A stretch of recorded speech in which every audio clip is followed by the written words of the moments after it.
tourism explosion in Cuba, and the alterations it imposes. The United States embargo, the collapse of Russia's economy, and even natural disasters are all major reasons as to why development in Cuba has been so delayed. However, the relationship between Cuba and the United States is mending, and Cuba's economy is already reaping the benefits. More Americans are traveling to Cuba than ever before. Cuba is having to adapt developmentally and environmentally to keep up with the influx of tourists.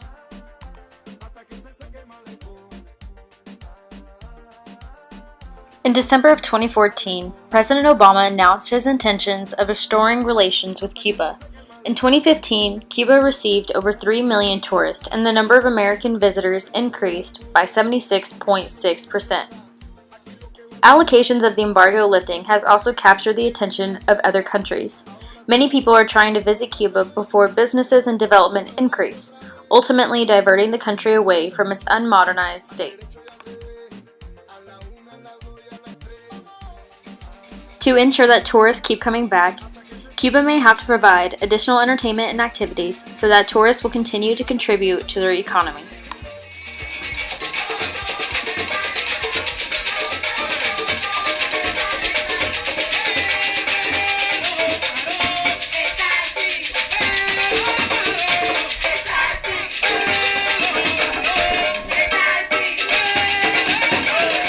A Cuban citizen relayed that construction on Cuba's cruise terminals, pictured here, should be expected within the year to keep up with the increase in cruise lines. There are also said to be 3 marina projects in the works, each of which will be able to hold 250 berths. Regarding places for visitors to stay, about 9 months ago Cuba had over 60,000 hotel rooms and 20,000 private homestays. However, hotels found themselves booking up months in advance, forcing tourists to plan their visit to Cuba as far as 6 months ahead of time. Cuba began to restore older buildings in 2009, converting them into restaurants, museums, shopping markets, and even hotels. However, with the increase in tourism, more still needed to be done. So by 2011, over 10,000 hotel rooms were built and roughly 7,000 rooms were restored. There are also current plans to build 36 new hotel properties throughout the island over the next 5 years. Cuba's ultimate goal is to have 108,000 rooms by the year 2030.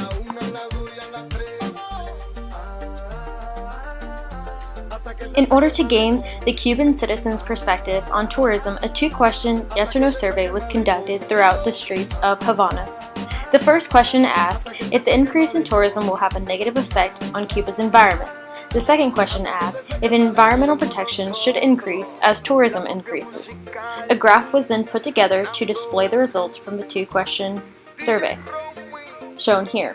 For the first question, shown in blue, 4 citizens answered yes, and 26 answered no. For the second question, shown in gray, all 30 citizens answered yes. Conversing with Cuban citizens, it became obvious that tourism is favored greatly in Cuba, as tourism brings in revenue for Cuba's economy. Most of the citizens felt that tourism would not cause negative environmental impacts, but unusually, all of them believed that environmental protection should increase as tourism increases. Those being questioned were so quick to answer in favor of tourism that they did not want to dismiss it altogether, or so it seemed. It seems as though the majority of Cuban citizens are pushing for tourism now that it is increasing and benefiting their economy, and that the downfalls of tourism are not yet being analyzed.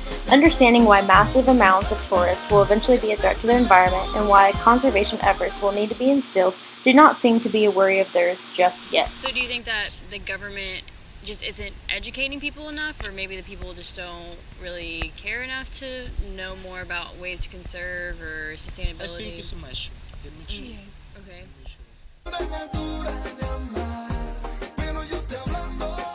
One thing is for sure, and that is that environmentalists aren't concerned about the future of Cuba's natural beauty.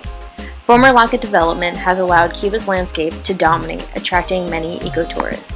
There are current efforts in Cuba to restore and protect the landscape. For instance, a small community known as Las Teresas is located in the Sierra del Osario Mountains, which is west of Havana. In 1968, the community began reforesting the mountain range to repair past destruction from hurricanes, coffee plantations, and logging.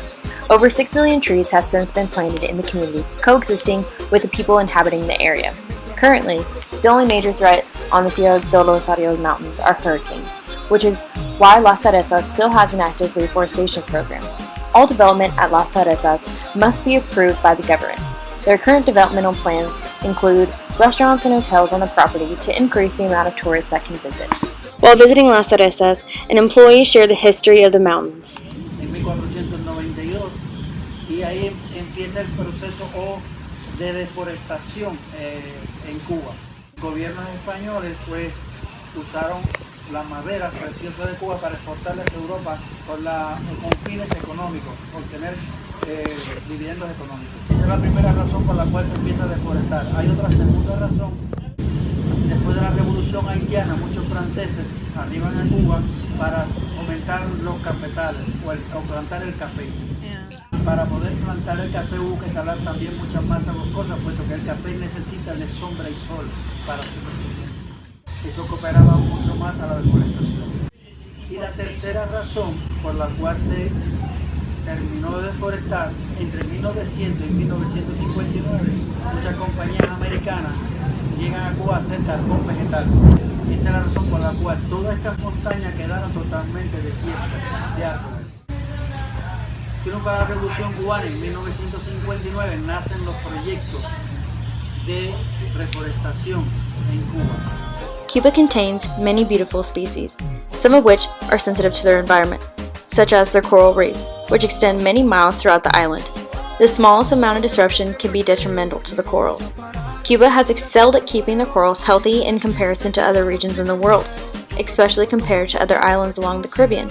However, Cuba hasn't received a huge influx of tourists for as long as other islands along the Caribbean have, nor are they as modernized. Therefore, pollution in their oceans are not as excessive. Corals are essential to Cuba as they bring in tourists from all over the world. Unfortunately, not all tourists are educated on the sensitivity of corals, as some tend to touch them. If rules and regulations are not implemented, the future of the corals does not look promising, and neither does the future for other species in Cuba. The Cuban government currently protects 25% of their marine habitat from development. There are national parks where only a certain amount of divers are allowed to visit a year, decreasing the chances of corals being harmed. However, the main concern is how well these regulations are being followed. Visiting Playa Girón, a Cuban citizen shared that corals there are supposed to be one of the most protected. Snorkeling there, however, told a different story, as there was trash in the water and people standing on the corals. There was also no signs of any authority around to ensure protection. Development along the coastline can threaten these corals as pollution can make its way to the ocean. Marinas will also raise concern as it will increase ocean traffic and the amount of people contributing to ocean pollution via trash, waste, oil, and gas. Regardless of where the pollution occurs, the ocean is massive, and if corals are not being harmed, something else is. Conservation efforts instilled in Cuba years ago shows that the country has taken the necessary steps to protect the natural land well before tourism began to increase. Now that relations between Cuba and America are being restored, Cuba is attracting tourists from all over the world and is expanding their development to adapt. How well environmental regulations have been followed throughout the years is debatable, based on the survey results that were collected. Regardless, what is apparent is that Cuba is starting to attract more conventional tourists than ever before. Failing to uphold their environmental regulations could put Cuba on the common path as most developed countries, where development takes over and the environment is discarded for economic benefits. Cuba has remained unique throughout the years, and many hope they can remain as such as its popularity intensifies.